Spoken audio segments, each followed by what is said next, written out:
Good morning, everybody. Before I get started in diving into what MaxU is and what we do, just by quick show of hands, how many of you have ever watched a Little League baseball game? Pretty much everybody in the room. Imagine being at a game and imagine seeing an 11-year-old batting, which is, a normal thing, striking out.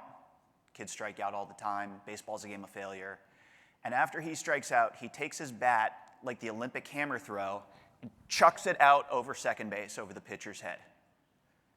Starts crying uncontrollably, completely breaks down, and it takes 10 full minutes to get him off the field.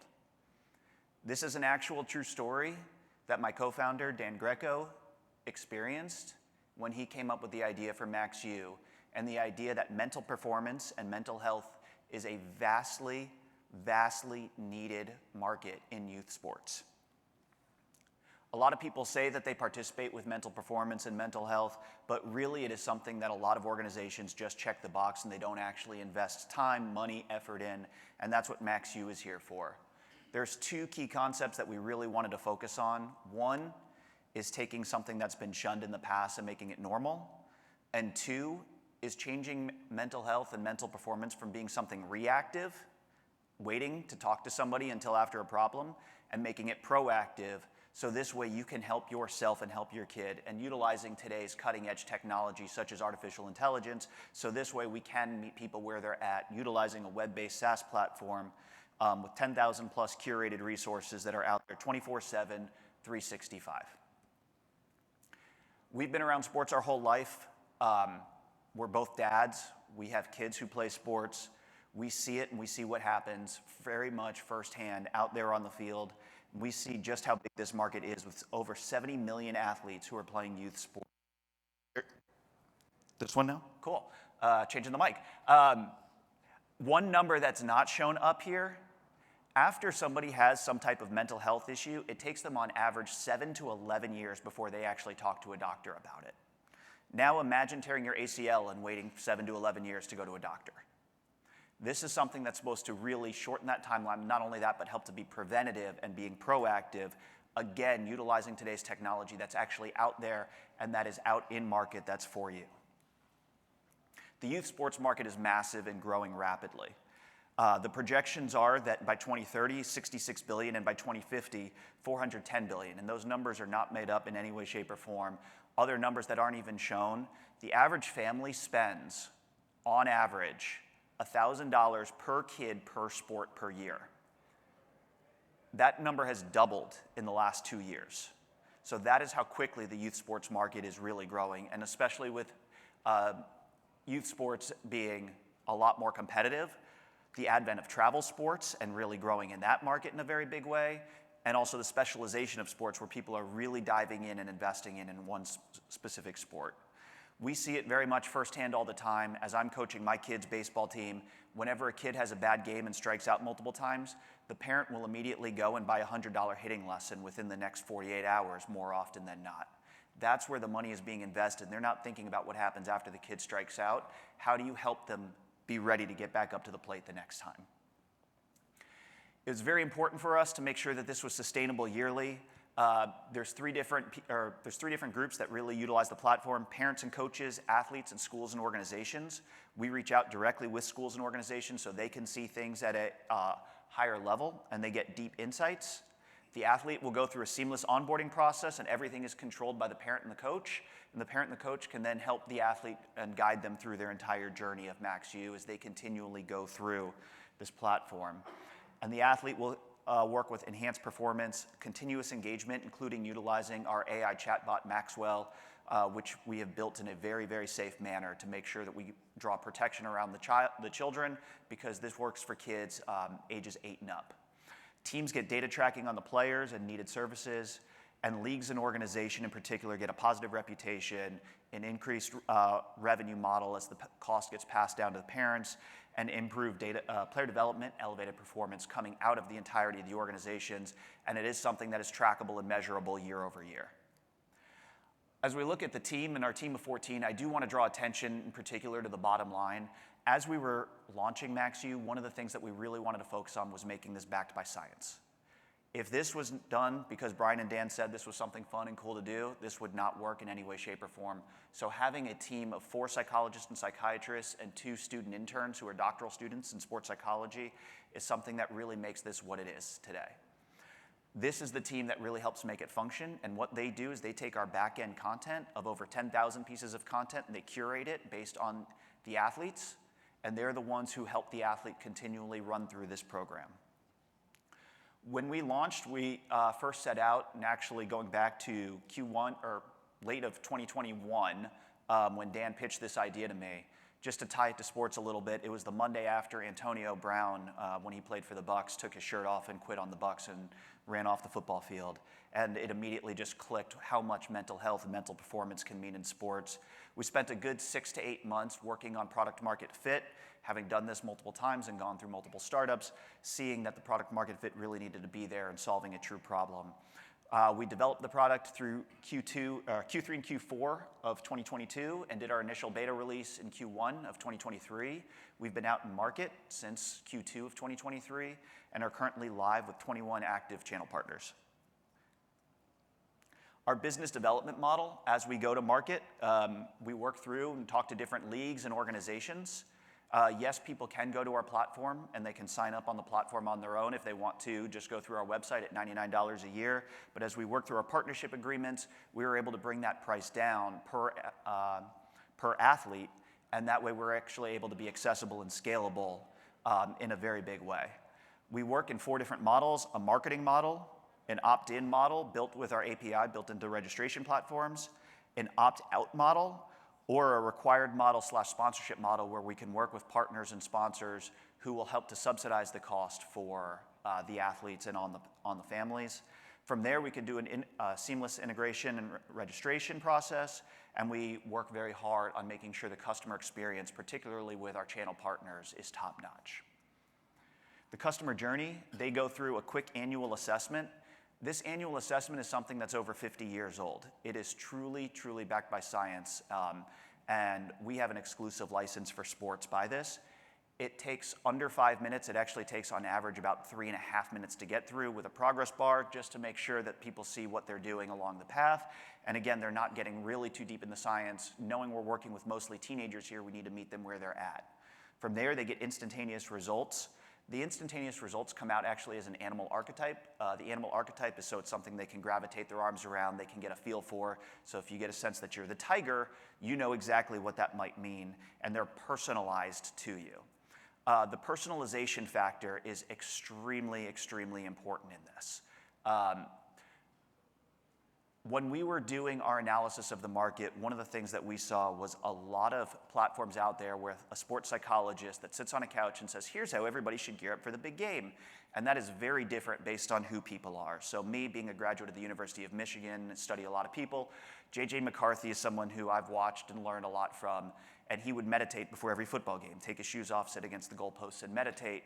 For me, I've never meditated once in my life. When I was a student athlete, I listened to loud music and banged my head into a locker a couple times, and we were very different. So not everybody is wired the same way, and so we really need to make sure that people can meet them where they are at instead of saying everybody should be treated exactly the same.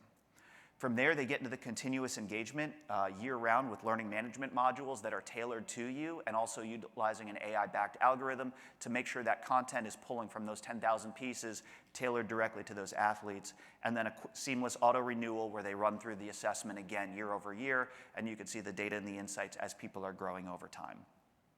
Here's some examples of the 21 partnerships that we work with across different organizations, including mental performance coaches who utilize this to help to get to know their athletes faster, and also to provide homework to their athletes, simple things that they can do in between sessions that they have.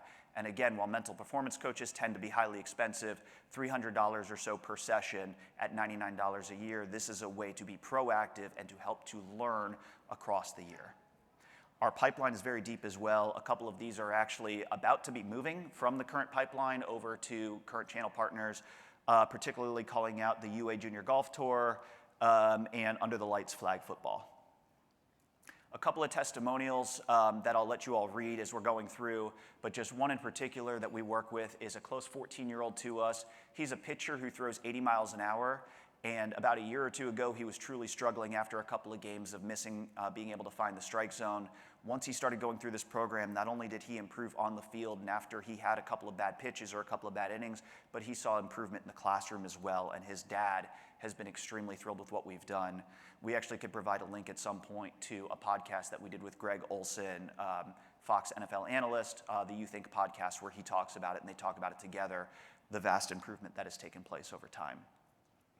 We actually are currently raising a small seed round, $1 million seed round, mostly for scale purposes. We are at the point now where we're ready to supercharge this and what we've been doing.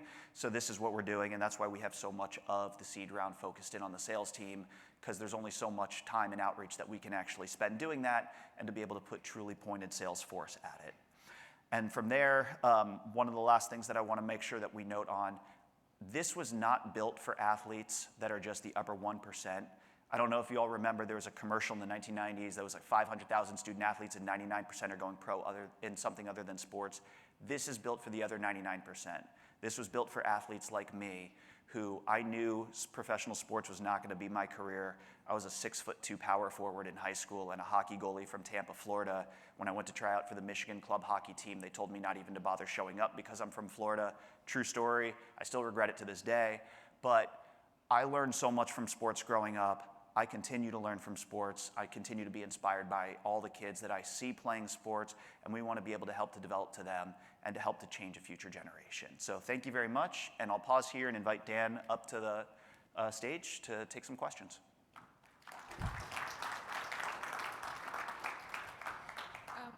Thank you. I definitely pay more than $1,000 per kid per sport per year, by the way. So do I, Yes. unfortunately. Like, a lot more. Yeah, so multiple kids. So could we go back to the youth sports market size slide, 2025 to 2050? The numbers are quite striking. So in 25 years, it's going to be 10x based on this slide. Two quick questions. One is, do you have insights into what it was back in 2020 or 2015, right? Like, how did we get to the 42 billion? Like, what was the increase, year over year? And then the second one, which you may not be able to answer, this is global. I don't know the global census numbers, but I don't know if people are having more kids or less kids, and I feel like people are having less kids. So in 25 years, when the kids of today will be grown-ups, I guess the 10x, I just would love to understand a little bit the numbers there. Sure. So first I'll add, I have 3 children. My middle son alone, I probably spend $25,000 a year on travel sports. So my middle son is a rising baseball player. Throws, at 12 years old, throws over 70 miles an hour. So I live this every single day. Relative to the market size, what I'll share with you is about several years ago, it was probably about 18 to 20 billion. With the rise of travel sports specifically, you've seen this number accelerate.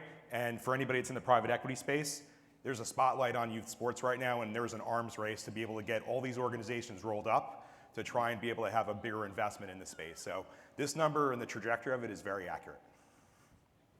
Yeah, organizations like Unrivaled and 3Step are continually grabbing as many leagues as possible and rolling them up. I actually was reading something the other day that said one of the smartest investments you can make is just putting a batting cage in a warehouse right now. Yeah, Unrivaled Sports just, I think, acquired Texas Baseball Ranch, which is one of the largest organizations out there.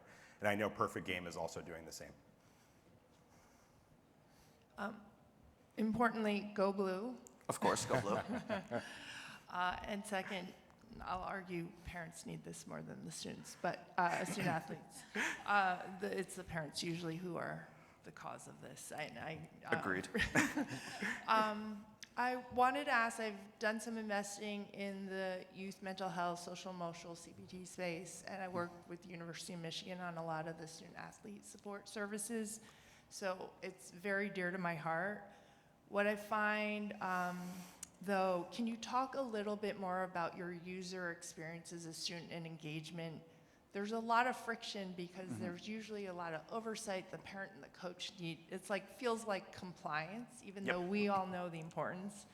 And the bar of user design is so high for the young consumer right now, given other consumer apps.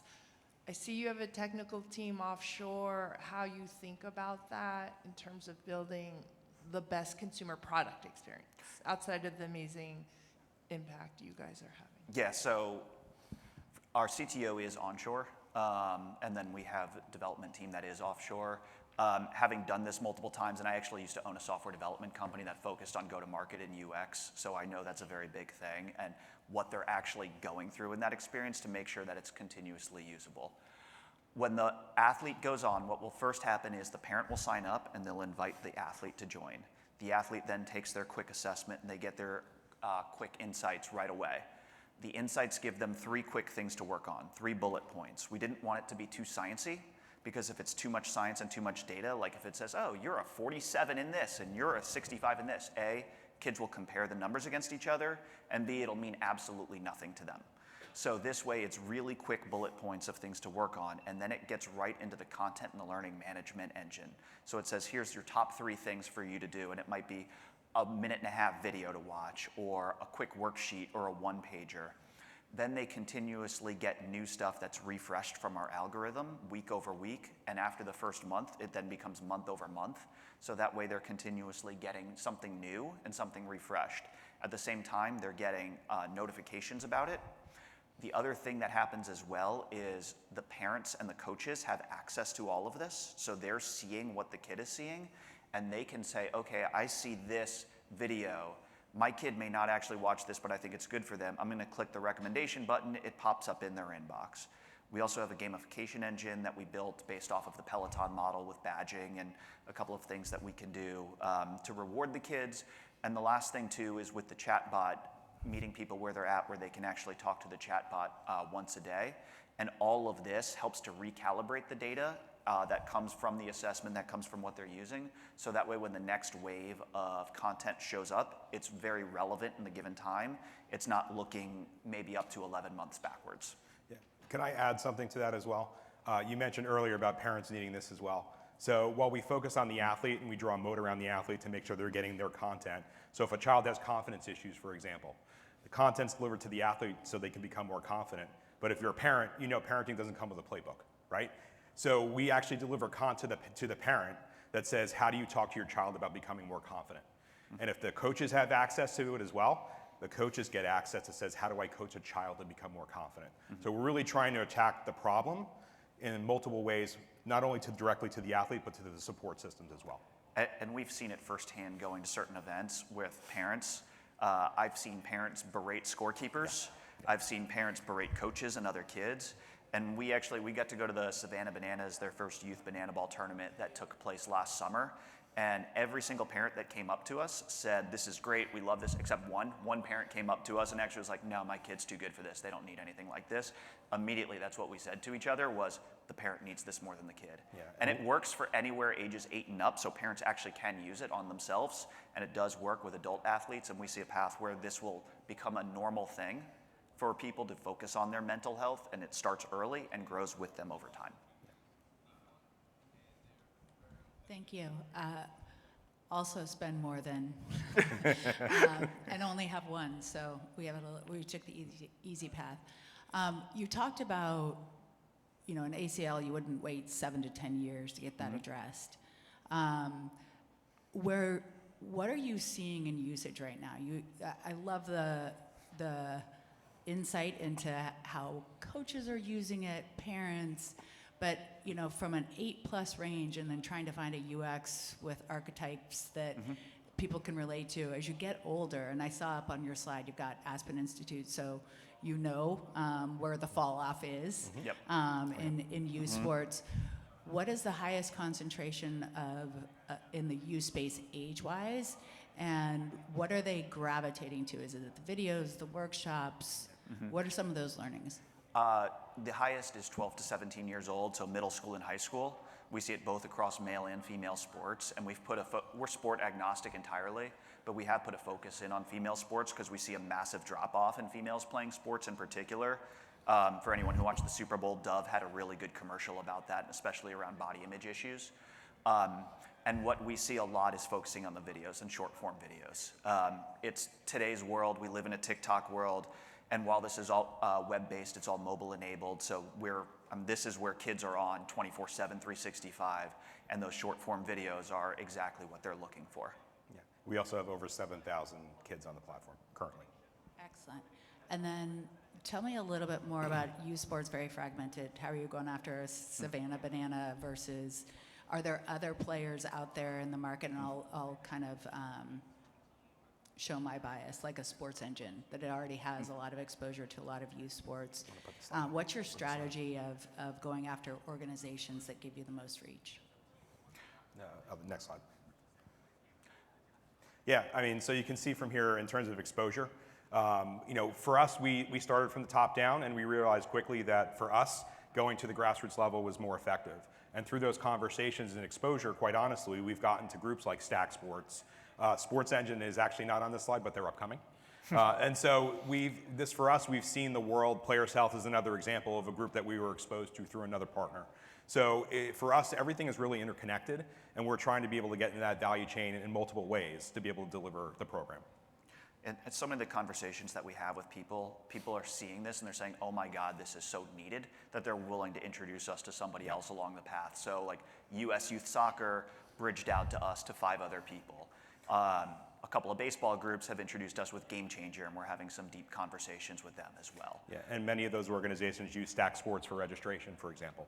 And so it's a vehicle to be able to capture a lot of those youth sports organizations as well. So at its core, this is as much about mental health as it's about performance, right? So how do you balance privacy for the players with data sharing and tracking that you have here as one of the value adds for partners? Sure. You want me to take that? So a couple things. First of all and foremost, this is more about personality-based assessments, not psychopathology. So in terms of protective covenants, we have all the required protective covenants for our athletes. There's no messaging in the platform. There's no other way to be connected in the platform other than the way the assessment results happen and all the back and forth relative to the athlete. So we do truly draw a moat around the athlete. And for anybody that's under the age of 18, the parent sees the exact journey that the athlete does at all times. So as a dad, that's what I want for my children. And to full transparency, 2 of my 3 children are on the platform. My daughter is only 7, she'll be 8 in July, and then she will be. And I have another family business. It's one of the largest private psychological test publishing companies in the world. We leverage that intellectual property for the assessments as a part of the backbone for the product. Hope I answered your question. Thank you. Leo's going to kick us off the stage now. Yes. No, Thank you, we've got the everybody. look. Thanks, guys.